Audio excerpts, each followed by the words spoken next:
जो पहला सवाल मैं इनको क्लब करता हूं, क्योंकि जो आपने मल्टीपोलैरिटी की जो बात की, देखिए मल्टीपोलैरिटी है क्या। 1945 जो सेकेंड महायुद्ध जो था ना, उसके बाद मोटा मोटा दुनिया जो है वो दो कैंप पे डिवाइड हो गई। एक अमेरिका लीड कर रहा था और एक जो है रशिया सोवियत यूनियन कर रहा था। कुछ लोग जो है हमारे जैसे वो बीच के थे। अब 1992 में जब सोवियत यूनियन टूट गई, उसके बाद इट बिकेम यूनिपोलर। उस समय America was the dominant power. आज अगर आप देखें, अगर आप दुनिया के टॉप 20 इकोनॉमीज अगर ले लें, आप देखेंगे कि बहुत सारे इकोनॉमीज थे जो 20 में भी नहीं थे, या थे तो 14, 15, 16 में थे, जो आज उनका नंबर जो है आगे पहुंच चुका है। और we are a very good example of it. 10 years ago we were the number 11 economy in the world. Today we are number 5. We will, as I said, it is really next 2 years we will definitely overtake Japan, and next 2-3 years we'll probably overtake Germany as well. So what is happening today is many more economies have becoming bigger and they are not part of any camp. So instead of one camp or two camps, सब लोग जो है अपना अपना चलाते हैं। तो until there is a more democratic, I would say, situation today in the world, and उसको एक किस्म से we call it in world politics as multipolarity.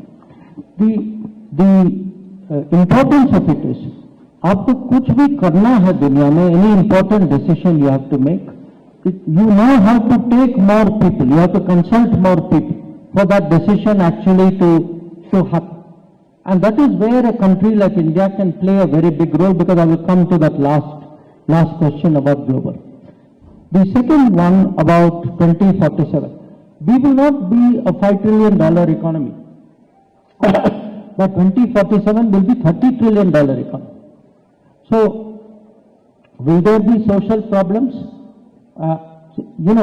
That is why I said, to be a Viksit Bharat, you have to be a Samaveshi Bharat beginning now. You have to deal with problems now. In the last 10 years, there is a very interesting report which Niti Aayog has brought out.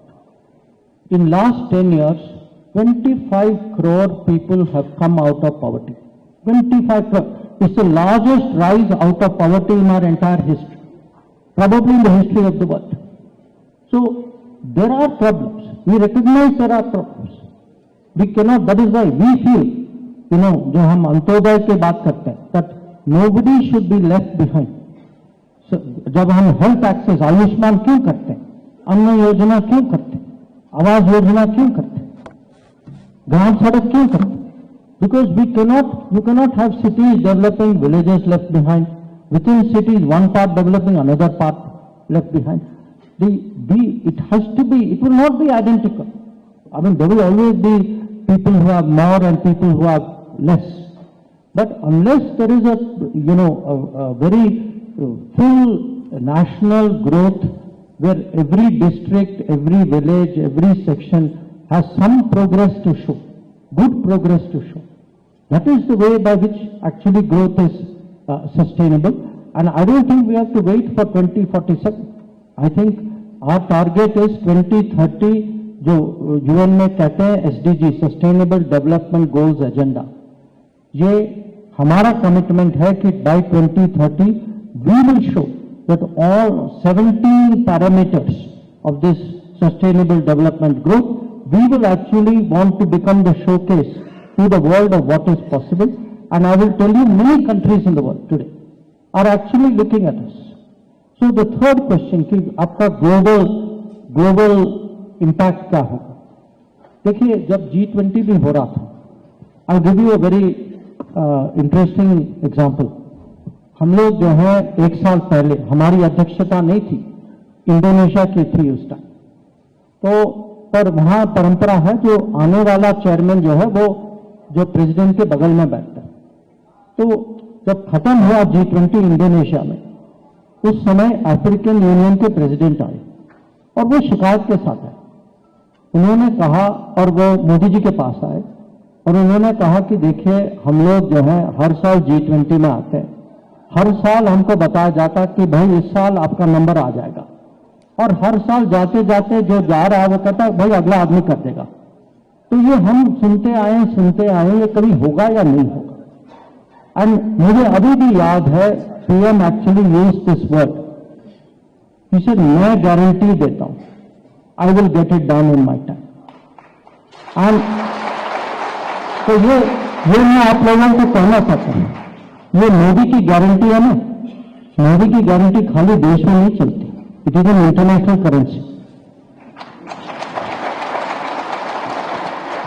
अभी मैं 3 प्रश्न और लेता हूं। हमारे बीच में SK Goyal retired deputy director health हैं। उन्होंने प्रश्न किया है कि जो हमारे छात्र हैं जो स्टेट से बाहर हैं और उनके आने जाने का खर्चा अधिक है, उनके लिए क्या व्यवस्था है कि वे अपना वोट डाल सकें। हिमाचल के 40,000 बच्चे बाहर हैं। इसके साथ हमारे retired IAS officer Amit Kashyap ji ने एक प्रश्न किया है, what major impediments do you foresee in India's march to the top in next 10 years? और इसके साथ हमारे साथ एक विद्यार्थी हैं जिन्होंने प्रश्न किया है, नाम है वरुण शर्मा। इन्होंने बोला है कि India's vision on promoting and making international law as a more powerful tool with regards international peace, climate change concerns and global stability in regulating the functioning of the new global regime in the 21st century. इससे ही मिलता जुलता प्रश्न एक और हमारे बीच में है, अगर सर कहे तो मैं with recent Indo-Pacific developments and a focus on supply chains, how will India will make its strategic position to enhance its global influence and economic leadership? ये प्रश्न किया है अर्षित शर्मा ने। जो पहला सवाल जो है स्टूडेंट्स वाला सवाल जो है, देखिए what is today happening in education is many people, many students from many states go outside their home state to study. Now, one solution is every state should actually have more institutions. This is actually the change of last 10 years. कि आप याद करिए IIT और IIM और AIIMS जो है, देश में कोई नए इंस्टीट्यूशन नहीं है। Many of them are older than me. Okay, that is when we were first all established in the 1950s. We have to ask ourselves, why did it take so long to come to Himachal Pradesh?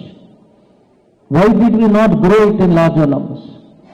Today, if you take all these top institutions, we need to grow top, we need to grow middle, we need to grow bottom. We have to keep growing. That is the way Viksit Bharat will be made.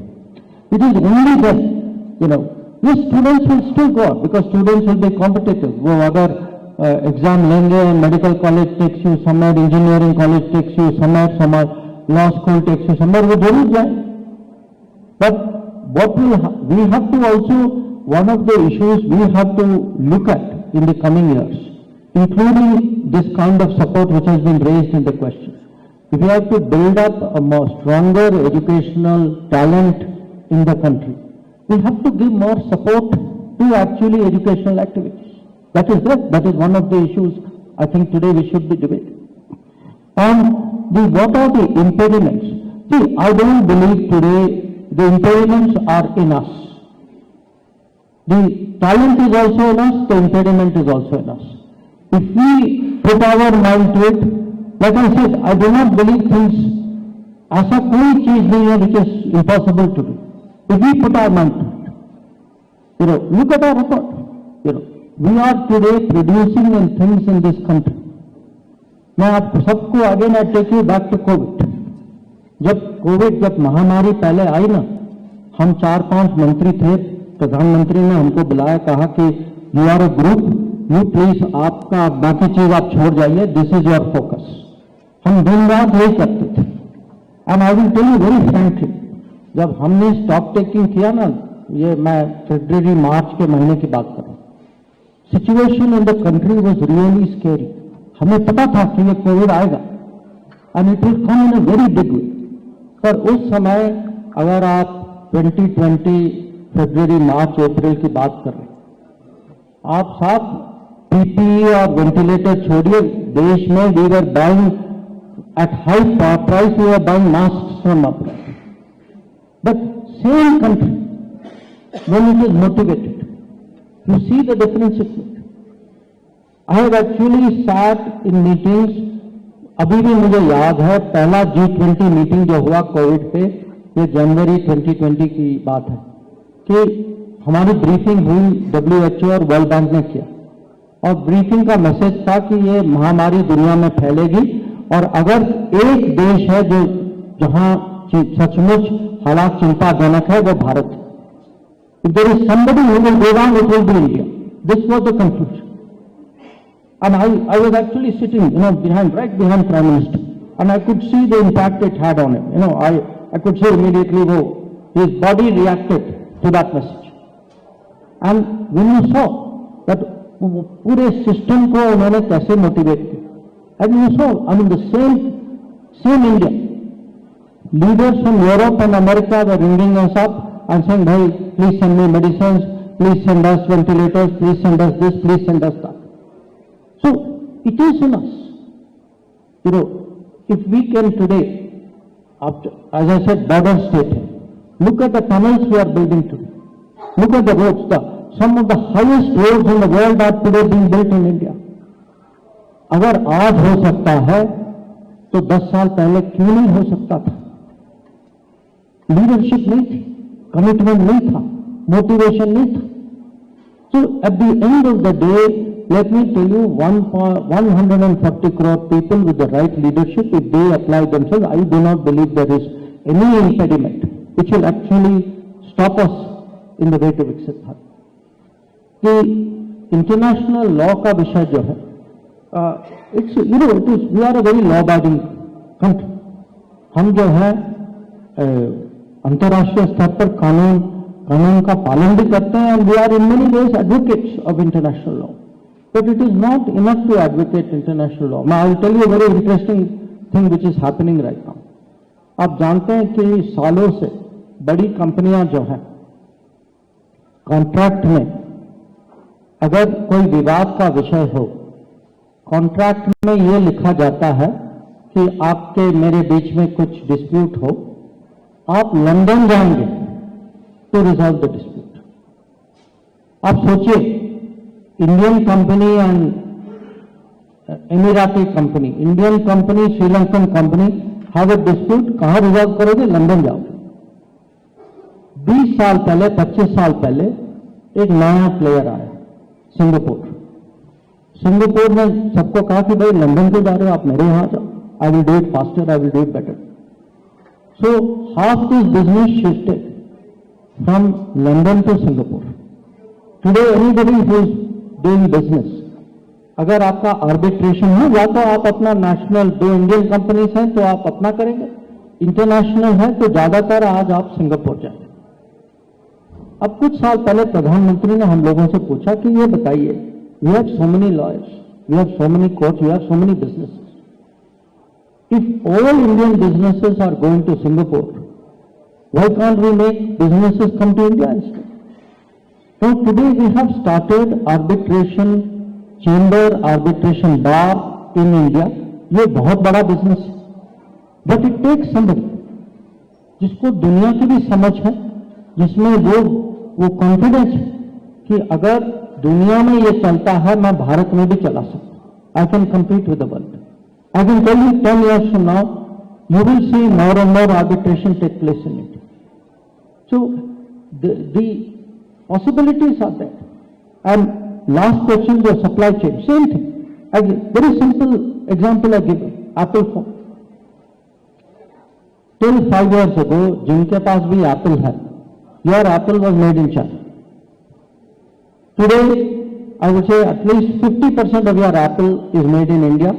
All new Apple phones you are buying will be made in India. This is actually the change. And Apple is a very top company. माने वो ऐसे वैसे नहीं आते, उनकी बहुत माने demands होती हैं, वो बहुत चीजें चेक करते हैं, तभी वो अपना निर्णय लेते हैं कि प्रोडक्शन शिफ्ट करना चाहिए। तो अगर एप्पल जैसे कंपनी जो है भारत में आए, इसका पूरी दुनिया में एक मैसेज जाता है। हाल ही में दो तीन हफ्ते पहले आप जानते हैं कि आजकल दुनिया में एक बहुत बड़ी चर्चा हो रही है सेमीकंडक्टर चिप्स की, कि ज्यादातर चिप्स जो हैं ताइवान में बनते हैं और आज वहां तनाव है। तो दुनिया में ये चिंता तो है कि भाई कुछ हो जाए तो चिप्स की सप्लाई का क्या होगा। तो जो बड़े बड़े देश जो हैं सब कोशिश कर रहे हैं कि चिप्स का बिजनेस उनके यहां चले जाए। तो अमेरिका कोशिश कर रहा है, यूरोप भी कर रहा है, चाइना भी कर रहा है। अब हाल ही में हमारे यहां 3-4 बहुत बड़े कॉन्ट्रैक्ट तय हुए हैं ताइवान के साथ, अमेरिकन कंपनीज के साथ, कि चिप्स मैन्युफैक्चरिंग और उसकी जो एसोसिएटेड बिजनेस जो है वो उसको असेंबली, टेस्टिंग, मार्किंग कहते हैं, तो ये पैकेजिंग, तो ये पूरा बिजनेस जो है ये भारत में हम इसको कैसे लाएं। तो जैसे मैंने कहा, अगर ग्लोबल कैपेबिलिटी सेंटर्स आज 32 लोगों को रोजगारी देता है, आप सोचिए सेमीकंडक्टर इंडस्ट्री ये जो है करोड़ों में रोजगारी देते, पर अब हमारे यहां वो साहस होना चाहिए इसको भारत लाने की। तो दुनिया की अगर सप्लाई चेन भारत में हम घसीट के ले आए, ये मैं आपको कह सकता हूं कि हमारी इकोनॉमी में इतना बड़ा परिवर्तन आएगा कि ये एक विकसित भारत के लिए अपने आप एक इंजन ऑफ ग्रोथ बन जाए।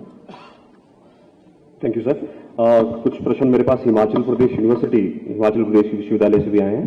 मैं आखिरी 3 प्रश्नों को आपके बीच रखता हूं। How close we are in getting permanent seat at UN, United Nations? What are the steps we are taking to prevent China's growing influence in our neighborhood?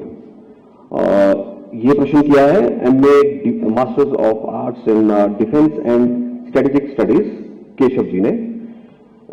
इसके साथ एक प्रश्न हमारे पास हिमाचल प्रदेश विश्वविद्यालय से सनिध्या शर्मा जी ने किया है। She is a research scholar. The road to Viksit Bharat is of course the multi dimensional one.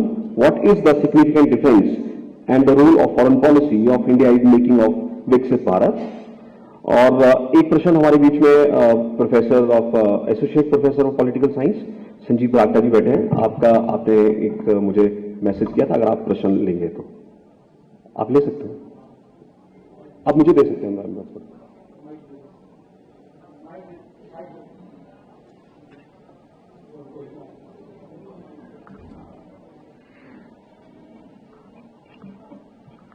Doctor Sanjeev Baragta जी ने प्रश्न किया है, could you please throw some light in brief about India's long term goals, objectives to protect and secure its geo economic, geo strategic in terms of comprehensive security in the Indian Ocean region as well as in the Asia Pacific region. Thank you, sir.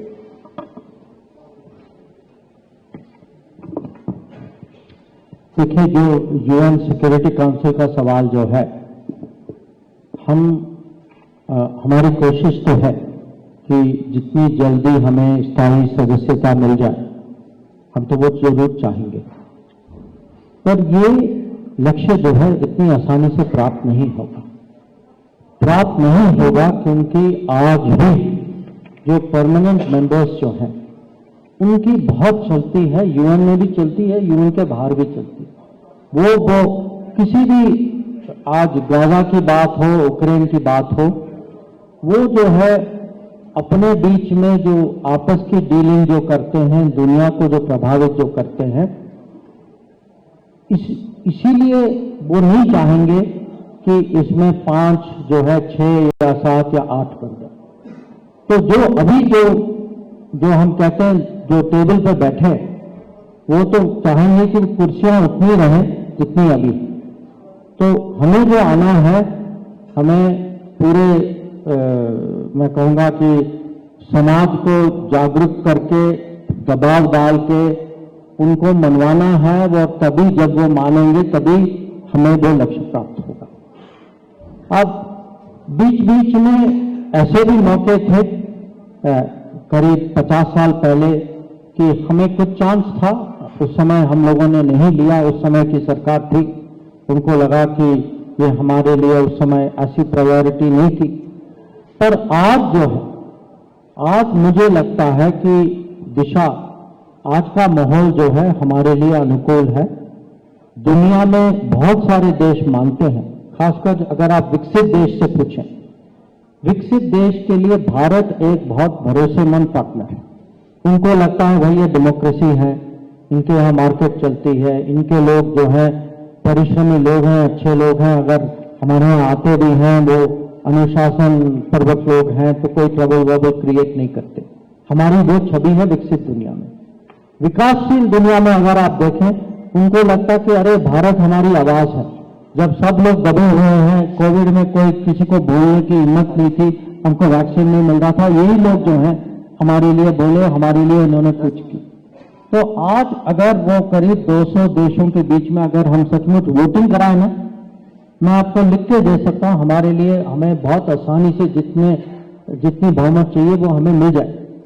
पर चुनौती ये है कि कैसे decide करना है वो तय नहीं है कि आज जो ब्लॉकिंग है, जैसे आज हम देश में चुनाव कर रहे हैं, यूएन में उन्होंने यूएन का चुनाव रोक रखा है इस विषय, वो चुनाव होने ही नहीं दे।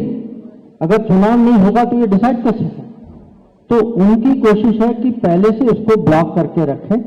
हमारी कोशिश है कि इतनी दबाव बने कि इनको ये रोकना असंभव होगा और ये कहीं ना कहीं वो कभी न कभी तो मानेंगे। तो हमें प्रेशर बना के रखना चाहिए। और मुझे लगता है कि देखिए, आज हम आबादी के हिसाब से नंबर 1 है, इकोनॉमी में नंबर 5 है, नंबर 3 होंगे, तो हमें कितने समय के लिए लोग रोकेंगे?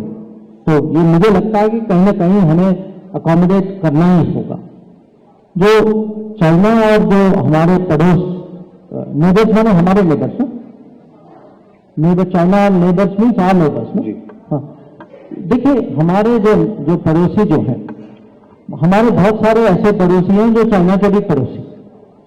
तो क्या होता है कि उनके रिश्ते हमारे साथ भी हैं, उनके साथ भी हैं। वो भी चाहेंगे कि भाई उनके बीच में अगर थोड़ी कंपटीशन हो जाए और हमें कुछ इसका फायदा हो जाए तो वो फायदा उठाने की कोशिश तो करेंगे, ये तो स्वाभाविक। तो हमें जो है डरना नहीं चाहिए, हमें कंपीट करना चाहिए। हम में वो क्षमता है। पिछले 10 साल में मैं आपको 2-3 चीजें बताऊं। मैं 10 साल पहले 2015 में पहली बार मैं नेपाल गया। उस समय नेपाल में पेट्रोल की कीमत जो है भारत से करीब 25-30% ज्यादा थी। कारण यह था कि सब पेट्रोल नेपाल में भारत से ट्रक में नेपाल को वहां काठमांडू वैली तक पहुंचाया जाता था।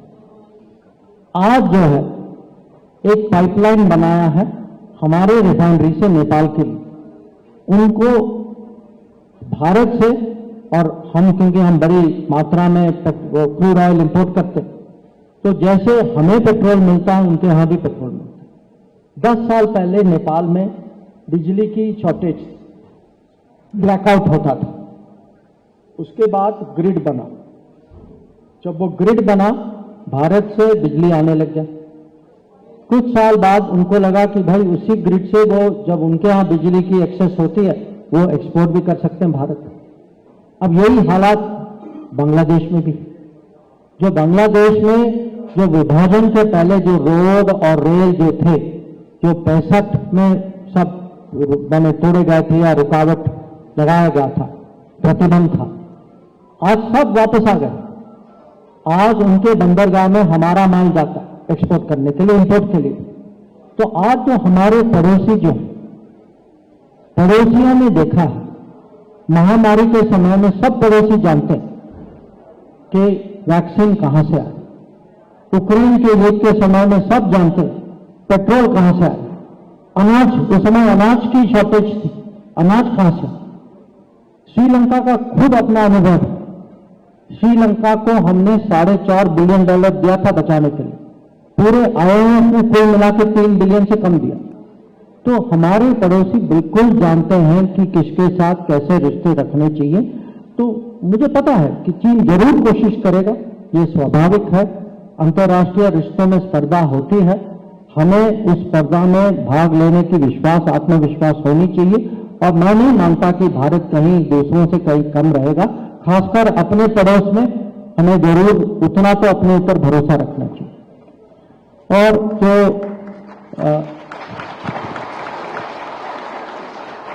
जो फॉरेन पॉलिसी और विकसित भारत आपने कहा ना, देखिए ज्यादातर मैंने कवर किया है कि देश में हम लोग क्या चाहते हैं। हम चाहते हैं कि दुनिया की बिजनेस आए यहाँ, पर हम अपनी मार्केट सबको नहीं देना चाहिए। हमें मार्केट उन्हीं को देना चाहिए जो मेक इन इंडिया करे। तो अगर मेक इन इंडिया करेंगे तो रोजगारी यहां बढ़ेगी। तो हमारे विदेश नीति का लक्ष्य है कि आप जरूर भारत आइए, पर भारत आइए माल बेचने के लिए नहीं, भारत आइए माल यहां उत्पादन के लिए आइए। हम चाहेंगे कि दुनिया से टेक्नोलॉजी, क्योंकि दुनिया में है अलग अलग टेक्नोलॉजी, हर देश हर चीज पे नंबर 1 नहीं हो सकता। तो दूसरे देशों से वहां उनके यहाँ जो टेक्नोलॉजी है या जो बेस्ट प्रैक्टिसेस उनके अपने बनाने का या करने का तरीका जो है, इसमें भी अगर थोड़ा आप बीच में कुछ एक्सचेंजेस हो, मिलावट हो, तो इसमें हमें बहुत फायदा हो सकता है। तो हमें जो है, जैसे मैं कहता हूं, भारत फर्स्ट फॉरेन पॉलिसी, जिसमें दुनिया से रिसोर्स लेना चाहिए, पैसे लेने चाहिए, टेक्नोलॉजी लेना चाहिए, बेस्ट प्रैक्टिस लेनी चाहिए। हमारा लक्ष्य होना चाहिए how do I bring it to India, that should be what good foreign policy is about. And also how do you have best friends, कि कुछ मुसीबत में कुछ people with whom you can depend on, because there will always be problems in the world. And last question, जो geo strategic जियो economy, दुनिया बदल रही है, as I said, the economics of the world is changing. The top 10 economies of the world will be more and more different from what they were doing earlier. Many will be non-Western. The top 10 powerful nations of the world will also be different. If you take technology, actually in the next 10 years, we are saying we will be third largest economic power. We will also be among the top technology powers, because people want to come to India today to design, to engineer, to innovate. So we will get, and once we get into the global supply chain, I think it will have very big geo-economic consequences. Thank you, sir. We have last two questions. One is related to Himachal Pradesh. One is from Himanshu Mishra. He is a retired IPS officer. He says that India seeks to reclaim its space on the world stage as an emerging global power. Is it not the need of the hour to go for more diplomacy regarding the ongoing conflicts instead of careful, safer, middle of the road approach? One. Second is related to Himachal. While balancing the relationship with the friendly countries with whom free trade agreements is to be honored, can Government of India ensure that imports of fruit and vegetables from such countries do not affect farmers of our country? How will government can ensure that produce from non-FTA countries is not imported to India through FTA countries? D.N. Chauhan ji, he is Apple का विषय। हाँ जी sir, Apple का विषय sir, sir these are the two last questions. Thank you, sir.